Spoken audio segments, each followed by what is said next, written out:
할렐루야! 사회복지학과 하원 신입에 오신 여러분들을 진심으로 사랑하고 축복합니다. 우리 각자의 자리에서 하나님을 전심으로 찬양하길 원합니다. 함께 찬양하시겠습니다.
함께 기도하시겠습니다.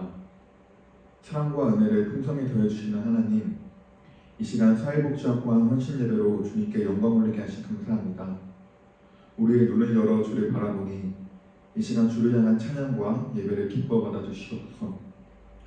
우리의 있는 그대로를 사랑하신 하나님, 각자의 인생을 현실 속에 살아가며 지치고 낙담하는 청년들이 있습니다.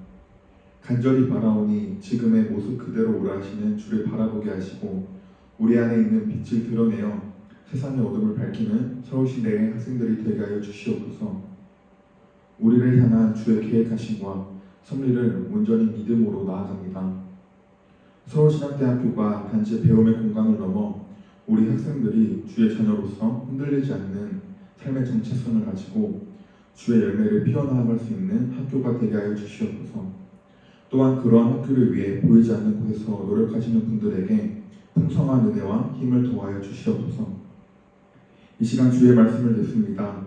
말씀 전하시는 정규현 목사님께 강건한 허락하시고 말씀을 듣고 오늘 하루를 살아낼 힘을 더하여 주시옵소서.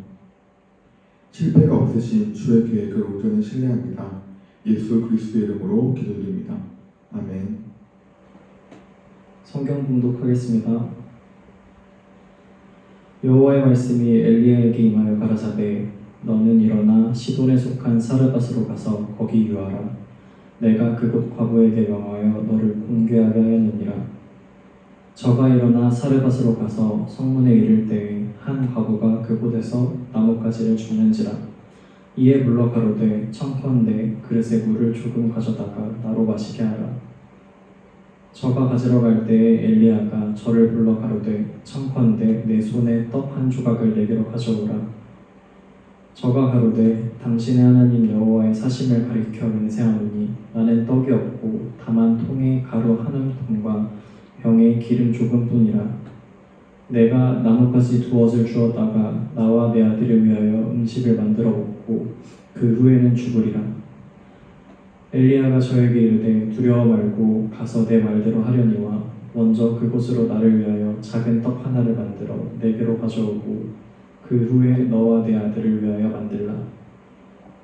이스라엘 하나님 여호와의 말씀이나 여호와가 비를 지면에 내리는 날까지 그 통의 가루는 다하지 아니하고 그 병의 기름은 없어지지 아니하리라 하셨느니라.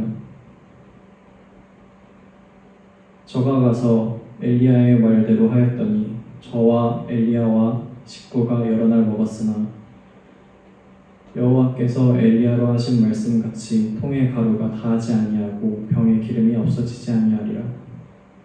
열왕기상 17장 8절에서 16절 말씀. 이는 하나님의 말씀입니다. 기원전 874년부터 853년까지 22년간 북왕국 이스라엘을 다스렸던 아합 왕 시대는 가장 심한 영적 암흑기였어요. 아합 왕은 정략적으로 시돈의 왕 옙바알의 딸 이세벨과 결혼을 하였는데요. 장인이 된 옙바알은 바알과 아사랴 우상을 섬기는 제사장이기도 했어요.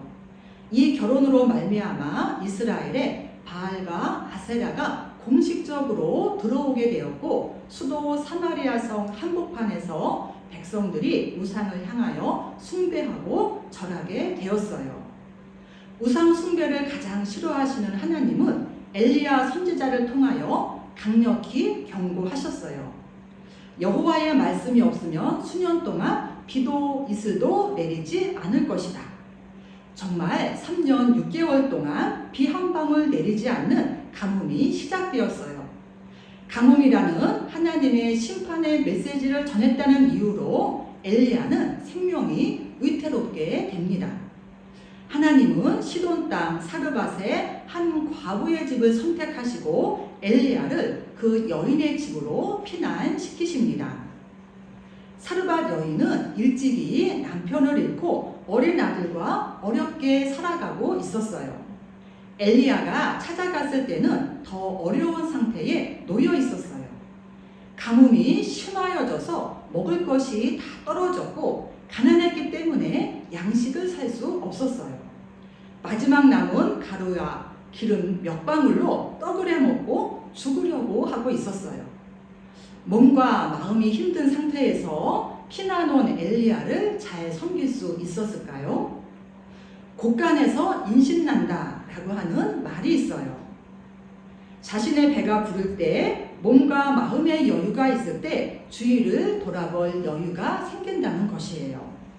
사르밧 여인은 재산이 있는 것도 아니었고 그렇다고 남편이 있는 것도 아니었어요. 남은 고사하고 자신과 아들을 돌볼 수 없는 처지였어요. 그러나 하나님께서는 사르밧 여인의 집을 피난처로 택하시고 엘리야를 그곳으로 보내셨어요. 이스라엘의 많은 백성들을 내버려 두고 그것도 가나안 이방 여인을 선택하셨어요. 그 여인의 무엇을 보고 엘리야를 피난시키셨을까요? 믿음이 있었기 때문입니다. 사르밧 여인은 하나님을 알고 있었고 믿고 있었어요. 12절 당신의 하나님 여호와께서 살아계심을 두고 맹세하노니 라고 하는 말 속에서 그 믿음의 깊이와 넓이는 알 수 없으나 하나님이 살아계신 분임을 믿고 있었어요. 이방 땅에서 이방인이 하나님을 알면 얼마나 알고 믿으면 얼마나 믿었겠습니까? 그러나 하나님께서는 겨자씨만한 믿음이 있을지라도 그 믿음을 기뻐하시는 분이세요. 겨자씨의 크기는 매우 작아요. 아마 모든 씨앗 중에서 가장 작을 거예요. 샤프 연필로 점을 콕 하고 찍으면 그 점이 겨자씨의 크기가 되어요. 예수님은 마태복음 17장 20절에서 만일 너희에게 믿음이 겨자씨 한 알만큼만 있어도 이 산을 명하여 여기서 저기로 옮겨지라 하면 옮겨질 것이요 또 너희가 못할 것이 없으리라 라고 말씀하셨어요. 우리 마음에 겨자씨 같은 믿음만 있어도 기뻐하시며 산을 옮길 만한 큰 믿음의 사람으로 변화시켜 주시는 분이 하나님이세요. 하나님은 사르밧 여인의 믿음처럼 살아계시는 분이세요. 죽은 나무와 돌로 만든 풍요와 다산의 바알과 아세라가 아닙니다.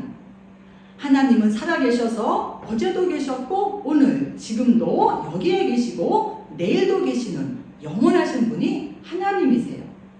그 영원하신 분이 이 세상의 역사를 예수님이 다시 오실 때까지 계획하시며 다스리시며 이 세상의 역사를 이끌어 가셔요. 하나님은 살아계시는 분이라는 믿음을 보시고 엘리야를 사르밧 여인의 집으로 피난시키신 것이었어요. 두 번째는 하나님의 테스트를 통과할 수 있는 섬김의 마음이 있었기 때문이에요. 하나님은 때때로 우리를 성장시키기 위하여 우리에게 축복을 주시기 위하여 우리를 테스트하세요. 처음의 시험은 10절 물을 조금 가져다가 내가 마시게 하라. 가뭄이 아주 극심할 때 시냇가의 물도 말라 한 잔의 물이 아주 귀할 때의 시험이었어요. 그 다음 시험은 11절 내 손에 떡 한 조각을 내게로 가져오라. 엘리야가 요구한 떡 한 조각은 아들과 같이 마지막으로 먹고 죽으려고 했던 양식이었어요. 마지막 양식이자 마지막 생명을 요구했던 것이었어요. 사르밧 여인은 하나님께서 명령하신 것, 어떤 사람이 올 것인데 그에게 음식을 주라 라고 하는 말씀을 기억하며 그 말씀에 순종하여 섬겼어요. 마지막 남은 생명의 양식을 엘리야에게 건네므로 두 번째 시험을 통과했어요. 하나님께서는 테스트를 통과한 사르밧 여인을 축복해 주십니다. 가루 한 움큼밖에 남아있지 않는 통에서 가루가 끊임없이 나오는 기적이 일어납니다. 아무리 가루를 펐어도 통의 가루가 계속해서 가득 차게 됩니다. 병의 기름은 어떠했을까요? 몇 방울 남지 않았던 병에 기름이 가득 차서 아무리 따라 써도 줄어들지가 않았습니다. 언제까지? 가뭄이 그칠 때까지, 비가 다시 내릴 때까지 계속해서 차게 됩니다. 엘리야의 예언대로 수년 후에 다시 비가 내릴 때까지 아들과 함께 양식을 공급받습니다. 게다가 이 소식을 알게 된 일가 친척까지 이 양식으로 살게 되는 축복을 누리게 됩니다. 예수님께서도 이러한 기적을 많이 베푸셨어요. 떡 5개와 물고기 2마리로 2만 명이 넘는 사람들을 먹이신 오병이어의 기적을 베푸셨어요. 이러한 기적들이 엘리야와 예수님 시대에만 있었던 것일까요? 아닙니다. 이러한 기적은 지금도 계속해서 일어나고 있어요. 바벨에서 아무리 퍼날라도 밥이 끊임없이 솟아나는 기적이 있어요. 독일 유학을 준비하던 치일도 목사님이 어느 날 굶주려 쓰러진 한 할아버지에게 라면을 끌어들이게 되었어요. 그 일을 계기로 최 목사님은 자신을 향한 하나님의 뜻을 깨달아요. 유학을 가는 대신에 배가 고파 쓰러진 사람들에게 밥을 해서 나눠주기 시작했어요. 1988년부터 밥 굶는 사람이 없도록 밥을 나누어 사랑의 밥퍼 운동이 시작됐어요. 밥솥에서 푼 한 주걱의 밥이 30여 년이 지난 지금까지도 아무리 퍼도 밥솥의 밥이 줄어들지 않는 기적이 일어나게 되었어요. 사랑의 쌀떡도 있어요. 어느 한 교회의 목사님이 성도님들을 신방하고 나서 큰 충격에 빠졌어요. 오늘날과 같이 잘 사는 사회 속에서도 의외로 밥을 굶고 있는 사람들이 많다는 것을 알게 된 거예요. 목사님은 교회 한쪽에 누가 가져가는지 모르게끔 쌀이 가득 들은 항아리를 마련해서 어려운 사람은 누구나 다 쌀을 퍼갈 수 있도록 만들어 놓았어요. 목사님은 갖고 가는 사람이 얼마나 있겠어? 라고 했지만 쌀이 계속해서 줄어드는 거예요. 소문이 나서 많은 사람들이 쌀을 퍼갔어요. 그런데 놀라운 것은 쌀이 계속 줄어듦에도 쌀떡이 텅 빈 적은 한 번도 없었다는 거예요. 익명의 성도들이 쌀떡에 쌀이 줄어들며 계속해서 채워놓았기 때문이에요. 이 일이 널리 알려져서 전국의 많은 곳에서 사랑의 쌀떡들이 등장하게 되었고 아무리 퍼가도 줄어들지 않는 사랑의 기적의 쌀떡이 되었어요. 사르밧 여인은 이방인이었음에도 불구하고 살아계신 하나님을 믿음으로 말미암아 엘리야를 영접함으로써 하나님의 기적의 축복을 받았을 뿐만이 아니라 자신의 일가 친척들에게도 축복의 통로가 되었어요. 하나님을 잘 섬겨야 할 이스라엘 백성들은 우상 숭배에 빠져 있었지만 오히려 우상의 본거지인 시돈 땅에 작지만 하나님을 믿고 있었던 사르밧 여인으로 인하여 엘리야가 생명을 구할 수 있었고 그녀의 집이 축복을 받는 기적이 일어났어요. 오늘 우리에게도 이러한 사랑의 기적들이 많이 일어나기를 바랍니다. 우리를 통하여 이 시대에 필요한 사랑의 기적들이 많이 베풀어지기를 바랍니다. 오늘 헌신 예배를 드리는 우리 사회복지학과 학우들을 교목 상담하면서 사회복지의 관심 분야를 물어본 적이 있었어요. 어떤 학우는 아동복지 쪽에, 어떤 친구는 청소년 쪽에, 다른 친구는 상담 분야에 관심이 있습니다. 노인복지 분야에, 장애인 복지 분야에, 공무원 쪽에 관심이 있다는 이야기를 들으면서 다른 학과들도 다 마찬가지이겠지만 사회복지 분야가 다양하고 정말 넓구나 라고 생각했던 적이 있었습니다. 하나님께서는 우리 학교의 모든 학과를 통하여서 다양한 분야에서 엘리야와 같은 사르밧 여인과 같은 사람들을 찾고 계세요. 그런데 우리의 사정이 감과 같은 상황에 처해질 수 있어요. 마지막 남은 떡 한 조각만 갖고 있을 수도 있어요. 마지막 양식을 바라보며 비참한 심정으로 나뭇가지를 구하고 있을 수도 있어요. 그러나 하나님께서는 엘리야를 보내주실 것입니다. 겨자씨와 같은 작은 믿음에서부터 시작하여 산을 옮길 만한 큰 믿음이 우리에게 있어지도록 하나님의 테스트를 잘 통과할 수 있도록 그래서 하나님께서 보내주시는 엘리야를 만남으로 인하여 사랑의 기적을 많이 베풀 수 있는 우리 모든 학우들이 되시길 주님의 이름으로 축원합니다. 기도하시겠습니다. 사랑과 은혜가 많으신 하나님께서 뜻이 계셔서 저희들을 다양한 학과로 불러주시고 예배드리며 공부하게 하여 주심을 진정으로 감사를 드립니다. 하나님, 우리 모두가 하나님의 사랑을 전하고 하나님의 축복의 통로가 되어지고 기적을 전하는 그러한 학우들이 되어지기를 원합니다. 하나님, 저희들을 한 걸음 한 걸음 인도하여 주시고 축복하여 주셔서 이 사회에 하나님의 나라에 귀하게 쓰임받는 기적의 사랑의 통로들이 되어줄 수 있도록 역사하여 주시옵소서. 하나님께 쓰임받는 귀한 지도자들 될 수 있도록 인도하여 주옵소서. 그렇게 될 줄 믿사옵고 모든 말씀 예수님의 이름으로 기도드리옵나이다. 아멘.